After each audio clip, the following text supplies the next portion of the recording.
Hello everyone, welcome to my YouTube channel. This is Angela Fernandez and thank you so much for showing so much of love to my previous videos and means a lot.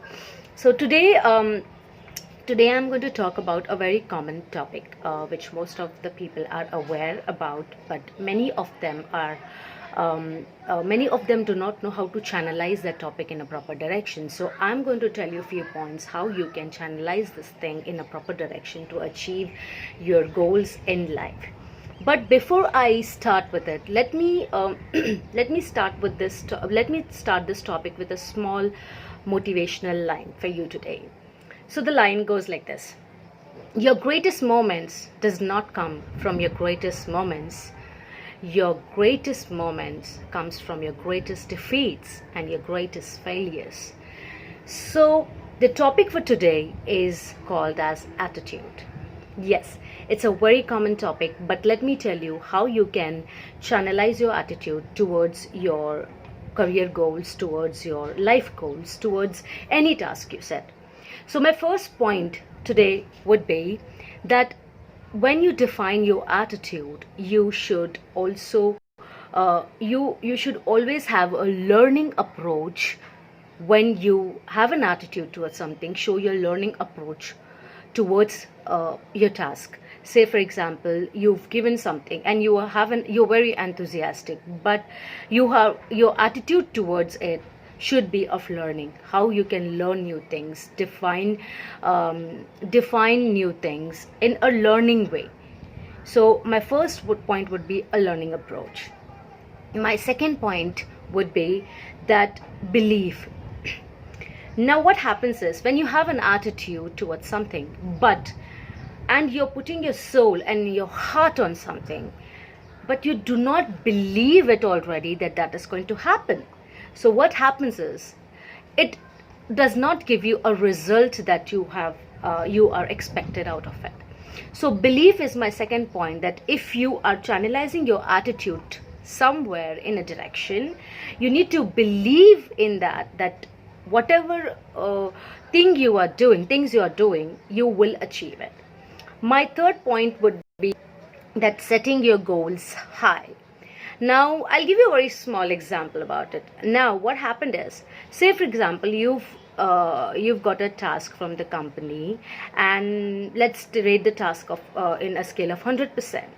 But you have to rate the task to 200% and work and channelize your belief, your attitude towards achieving that goals to 200%. And that's how you are going to work towards that 200%. But eventually you will realize that as you have put in your hard work to it, you have reached not 200%, but at least 90% of your target, where your actual target was 100%. So set your goals very high. My next point would be that carry your attitude with confidence. It's really important that you need to have confidence in anything you are doing. Like say, if you go for an interview, you have an attitude that you think that you will be able to crack the interview.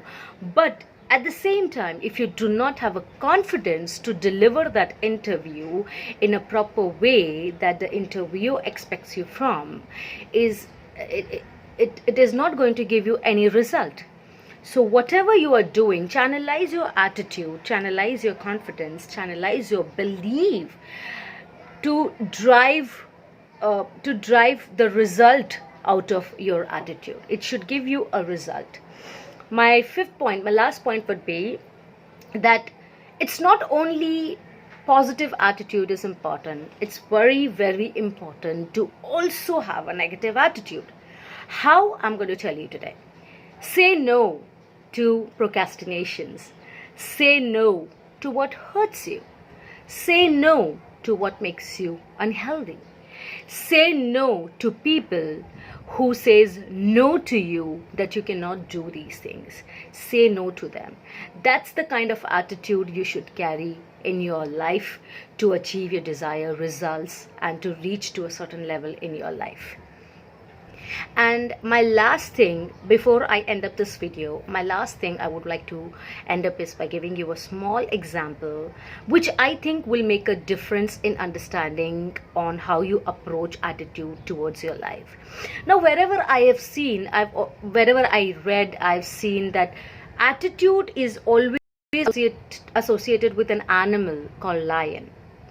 I have always heard this and read and seen this, that lion is not the tallest animal, not the smartest animal, not the heaviest animal, not the fastest animal on earth. But still, because of its attitude, he is the king of the jungle. Why? I would like to twist this thing a little. Why only lion? Have you ever seen hyenas? The attitude of hyenas is really commendable. It's not other animals, all the other animals who treat lion as a king of the jungle also sees that that is an eater who is going to come and eat us. But hyenas also see food in lions. They instigate lions to come for them. They see food in lions also. They are never scared of lions. They instigate, they are always hungry, and because of their attitude towards the food, towards the hunger, they see food in lions too. So why only have an attitude of lions? Why not have an attitude of hyenas? Yeah, that's a different thing. They come, the one instigates the lion, but there's always a unity of hyenas coming and attacking a lion. But that's also a kind of attitude. So by this I end today's video, and let me know if you like this video. Comment below, and let me know if you like this video, and like the button, subscribe my channel, and thank you so much. Till then, be kind and strike a balance.